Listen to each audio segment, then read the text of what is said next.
Hello বন্ধুরা, তোমরা সবাই কেমন আছো? আশা করি ভালো আছো, সুস্থ আছো। তো আমিও ভালো আছি। মৌসুমি অফিসিয়াল চ্যানেলে তোমাদের সবাইকে জানাই স্বাগত জানিয়ে আজকে শুরু করছি নতুন একটা ব্লগ। চলো তোমরা দেখতে থাকো, আশা করি ভালো লাগবে। তো ভালো লাগলে অবশ্যই একটা লাইক, কমেন্ট, শেয়ার আর আমার চ্যানেলটাকে সাবস্ক্রাইব করে দিও। তো চলো দেখো, এখন আমি মশলা করব। তার জন্য দেখো পেঁয়াজ কেটে নিয়েছি 3টে। তো পেঁয়াজ কেটে কেন জলে ভাসিয়েছি তোমাদেরকে বলছি। যে পেঁয়াজ কাটতে গেলে ভীষণ চোখ জ্বালা করে আমার, তার জন্যে পেঁয়াজ তো এমনিতেই চোখ জ্বালা করে। চোখ জ্বালা করলে কী হবে, চোখটা পরিষ্কারও হয়, মানে পেঁয়াজে অনেক উপকারও আছে, তাই না বন্ধুরা? তো আমার ভীষণ জ্বালা করে বলে আমি ভিজিয়ে রেখেছি যাতে ঝাঁসটা চলে যায়। আর এই দেখো রসুন, দেখো ভিজিয়ে রেখেছি। ছোটো ছোটো রসুনের কোয়া তো মানে ছাড়ানো যায় না, এই তো ভিজিয়ে রাখলে, ভিজিয়ে রেখে একটু দলা দিলে তো ছাড়ানো হয়ে যায়। আর এই যে আদা কুচিয়ে নিয়েছি, আর এই যে টমেটো নিয়েছি। তো দেখতে পাচ্ছ আজকে মশলা করবো, এখনও করিনি, সব ভিজিয়ে ভালো করে ধুয়ে ঠুয়ে রাখলাম। তো আজকে কি রান্না করব চলো। এই দেখো দেখতে পাচ্ছ লোটে মাছ নিয়েছি সকালবেলা, আমাদের এখান থেকে যাচ্ছিল পাড়া থেকে মাছলি, তো তার কাছে মাছ নিয়েছি সকালবেলায়। নিয়ে দেখো ভালো করে নুন হলুদ মাখিয়ে রেখেছি। আর লোটে মাছে জানো এমনিতে একটু জল বেরোয়, তো ভালো করে নুন হলুদ মাখিয়ে রেখে দিয়েছি।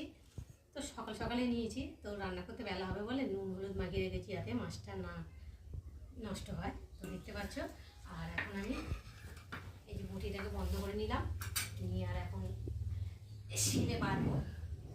তোমরা মানে যাদের মিক্সিং মেশিন আছে তারা মিক্সিং মেশিনে মশলা করে, তো আমি মিক্সিং মেশিনে ইচ্ছা করেই নিয়ে নিই, কেননা শিলে বাটার খাওয়াটাই শরীরের পক্ষে খুবই ভালো। আর এইসব মানে গুঁড়ো মুড়ো কিনে খাওয়া, ওগুলো ভেজাল থাকে, ওই জন্যে তরকারিও ভালো স্বাদ হয় না। তো তোমরা বেটে যে কোনো মশলা বেটে করবে, কিন্তু তরকারির টেস্টটা একটু আলাদা রকম হয়, তাই না বলো বন্ধুরা?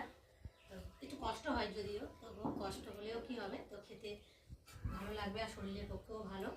তো আমি এখন আদাগুলোকে ধুয়ে ছিলে নেব।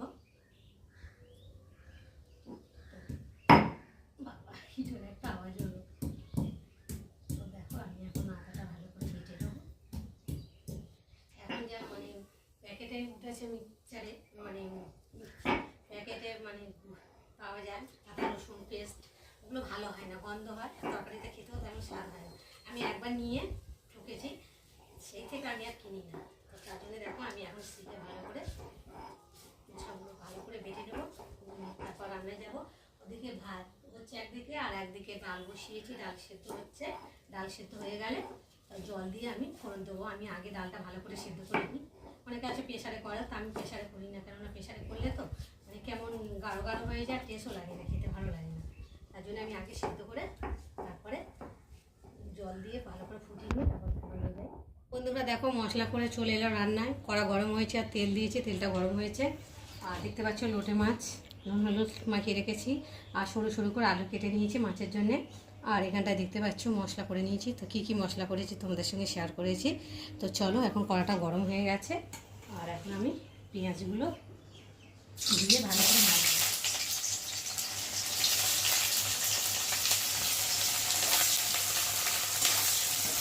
পেঁয়াজটা ভালো করে ভেজে নিতে হবে, খুব একটা ভালো করে ভাজবো না, হালকা করে ভাজবো। তার সাথে আমি এখন দিয়ে দেবো চেরা কাঁচা লঙ্কা। তো লঙ্কাটা দেখো, লঙ্কা দুটো চেরা ফালি করেছি দেখতে পাচ্ছ। আর নাহলে তো গোটা গোটা দিলে ঝাল হয় না, ওই জন্য চালা করে দিলাম। আর এখন দেবো একটু রসুনটা আগে দিয়ে দেবো, যাতে রসুনের গন্ধটা একটু ভালোভাবে ভাজা যায়, নাহলে রসুনের গন্ধ তো বিচ্ছিরি লাগে খেতে গেলে। তো দেখো রসুনটা দিয়েছি, দিয়ে একটু ভালো করে ভেজে নেব পেঁয়াজের সাথে। পেঁয়াজটা একটু সাইড করে দিই, একটু রসুনটাকে ভালো করে ভেজে নেব। কাঁচা রসুনের গন্ধ তো বিচ্ছিরি লাগে, তাই না বলো? তোমরা তো সবাই জানো। তো দেখো তার জন্যে আমি রসুনটাকে ভালো করে ভেজে নিচ্ছি, সময় ধরে ভাজবো। খুব একটা মানে বেশি ভাজবো না, কেন এর মধ্যে আবার আলু দেবো, তো আলুটাও ভাজবে, ভাজা ভাজার মতো হবে। তো দেখো রসুন দেওয়ার পরে এখন আমি কুচিয়ে রাখা আলুগুলো দিয়ে দিলাম।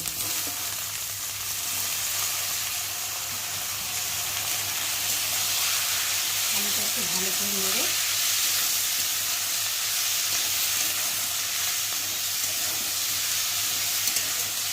এখন ঢাকা দিয়ে। তো দেখো আমার আলুটা ভালো করে ভাজা ভাজা হয়ে গেছে, দেখতে পাচ্ছ।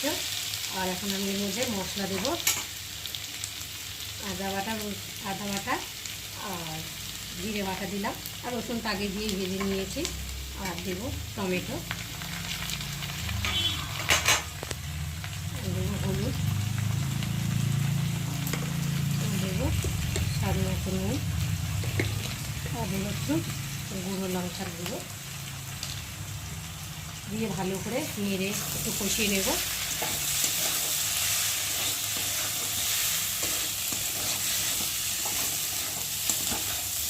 মাছ তো একটু লঙ্কার গুঁড়ো আর একটু লাল লাল না হলে ভালো লাগে না, মানে সাদা হয়ে থাকবে, দেখতে ভালো লাগবে না, খেতে ইচ্ছে হবে না, তাই না বলে? তার জন্য আমি একটু গুঁড়ো লঙ্কার যখন দিলাম, আর বেশি তো আমাদের বাড়িতে পছন্দ করে না, আমি অল্প করে দিলাম। দিয়ে একটু ভালো করে মশলা সবই দিয়েছি তো, একটু টমেটো মশলাটা একটু ভালো করে, টমেটোটা গলে যাবে আর মশলাটা একটু ভালো করে ভাজা ভাজা হবে। দেখো 5 মিনিট পরে চলে এলাম ঢাকাটা খুলতে। তো দেখো ঢাকা খুলেই দেখতে পাচ্ছ কালারটা কত সুন্দর হয়েছে, আর খেতেও নিশ্চয়ই ভালো হয়েছে। তো আর দেখো রান্নাটা বেশ মাখা মাখা মতো হয়েছে। তোমাদের কাদের মাখা মাখা খেতে ভালো লাগে তোমরা কিন্তু আমাকে অবশ্যই কমেন্ট করবে, আর ভালো লাগলে লাইক কমেন্ট শেয়ার, আমার চ্যানেলটাকে সাবস্ক্রাইব করে দিও। আর আমার চ্যানেলে যদি তোমরা নতুন হয়ে থাকো তো চ্যানেলটাকে সাবস্ক্রাইব করে দিও। তো চলো দেখো আমি এখন মাছটাকে উল্টাও, মানে খুন্তি দিয়ে ঘাটবো না, কেননা ভেঙে ভেঙে যাবে, আর ঢালবোও না। এখন একটু ঢাকা দিয়ে রেখে দেবো, দিয়ে কিছুক্ষণ পরে ঠান্ডা হবে, তারপর ঢাললে আস্তে আস্তে মাছগুলো উঠে যাবে। তো দেখো কত সুন্দর কালারটা হয়েছে, খেতে ভালো হবে। তো চলো আবার